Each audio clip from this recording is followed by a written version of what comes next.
No, no. You're gonna win it, aren't you? No. They're saving it up. They're saving it up. Oh, congratulations. Yeah, but I was nodding off in there. I was falling asleep. It was a bit of a long haul. Other than the mutilated bodies, the crashing, the sparks, the fallout, the electric shocks, the short in the systems, the darkness, person shooting across in front of me on a trolley, two people that looked like that in a little cupboard, and then there was lots of crap. You're used to all that now. Well, no, I know. I'm not used to it. I can tell you, I'm definitely not used to it. It's not the greatest night out, I can tell you.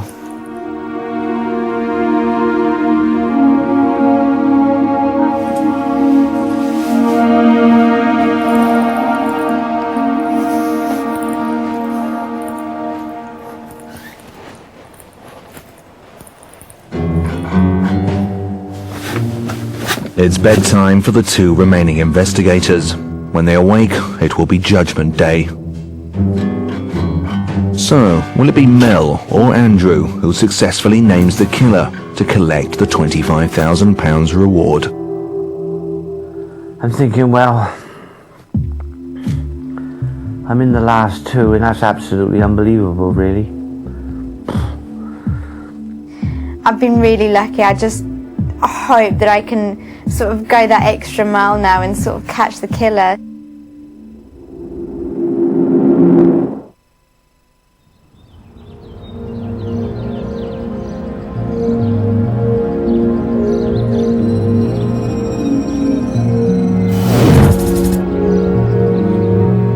It's the final day of the inquiry. In just a few hours, ex-pole dancer Mel and dairy farmer Andrew will have to name Catherine's killer. Oh, it'd just be amazing to find out who's done it, definitely. He's mentally disturbed at this moment. He may have been for some time. We're dealing with a real psycho here, you know, with our house got trashed last night. His motives are extreme, whoever it is. I just keep trying to work it out in my head now, trying to put the pieces of the puzzle together, and it's just so difficult. The chief arrives for the very last morning briefing. Good morning. Oh, good morning, Chief. This is the final day of the case, and you are the final two investigators. We lost Nick to the killer, but Andrew, you returned again with the killer clue. The clue is a series of Polaroids with a cryptic message from the killer, which spells out the fate that awaits the investigators. Who am I? If you are right, you live. If you are wrong, you die. If you're right in who the killer is, you live. If you're wrong, you die. Yeah. Let's move on. Let's look at recent developments. Well, I've got some news from the Building Society. The withdrawal from the joint account of Jay and Goldie. The cash point had a camera in it. The security firm have sent all the photographs that were taken at the time that Catherine was attacked. What does that tell us? She's got an alibi, Chief. Yeah. Goldie's been cleared. Goldie's been cleared, exactly. Okay, where does that leave us? Both Trevor and Jay had the opportunity to kill Catherine Pryor. But why would they? Andrew and Mel. It's decision time. I have reviewed all the evidence put before you. I've worked out who did it. I now know who killed Catherine Pryor. All the evidence is right here. You have 1 hour to solve this case. You are in direct competition for the £25,000 reward. If you both guess correctly, you will share the prize. If you are both wrong, you will get nothing. Good luck, both of you.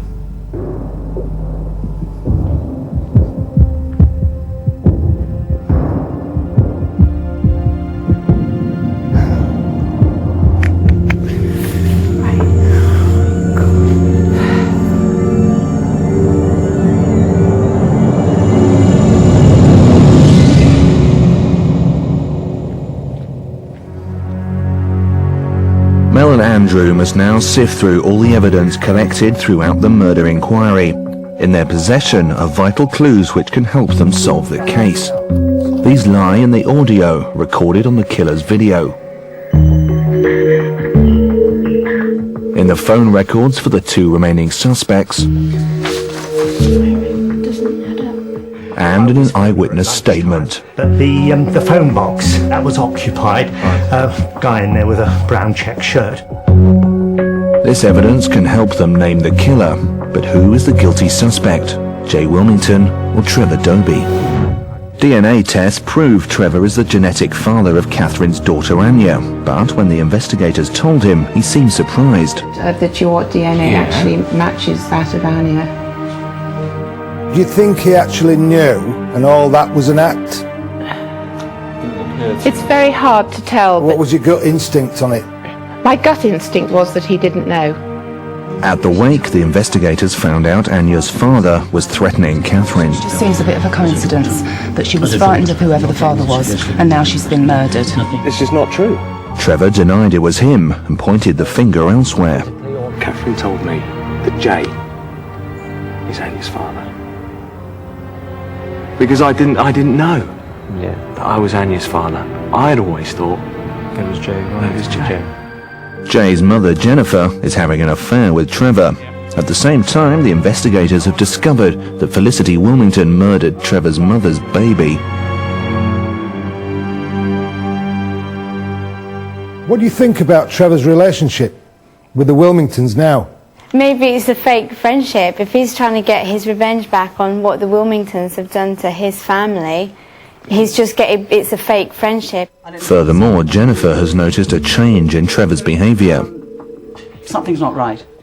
Could that either be anger that someone has killed the mother of his child, which he didn't know about and he does now recently for the last 2 weeks he's known this, or could it be remorse that he killed the mother of his child? So, what do the investigators know about Jay? The day after the murder of Catherine Pryor, Jay turned up at the morgue with bride-to-be Goldie. He seemed very agitated and just wanted to go home. He told us that he also hadn't changed his clothes in over 24 hours. He just volunteered that. Fingerprints revealed that the night before she died, Catherine broke into Jay's boat. What do you make of that? She was too frightened to go home. Perhaps she'd had an argument with somebody and didn't want to go home, didn't feel safe to go home. If she chose Jay's boat as a safe place to go, she's certainly not afraid of Jay. It wasn't the first time she'd stayed there, leading to suspicions of a possible affair and doubts about Jay's honesty. I mean, he's got a woman coming to stay on his boat. He hasn't told his fiancée. I mean, my gut feeling about it, he was lying about that. Forensics confirmed Catherine Pryor was stabbed to death with a pair of navigational dividers. They're actually mine. I recognise that chink in it. At the end of the road. Jay faked Goldie's kidnap to try and get the necklace he always believed was his. It's because Even she now suspects he's guilty. I thought to myself, if he's trying to get that necklace back, then he doesn't have it. Therefore, he can't have killed her. What are your feelings on Jay at the moment? I don't know. I don't want to think it. Evidence from the fire at Creeksea proved that 2 days before the murder, Jay found out Catherine was his half-sister, and she'd been given the priceless Wilmington necklace. You think that would give him a motive? Very angry, Chief, I would have thought. Angry enough to kill Andrew? He would be very angry, Chief.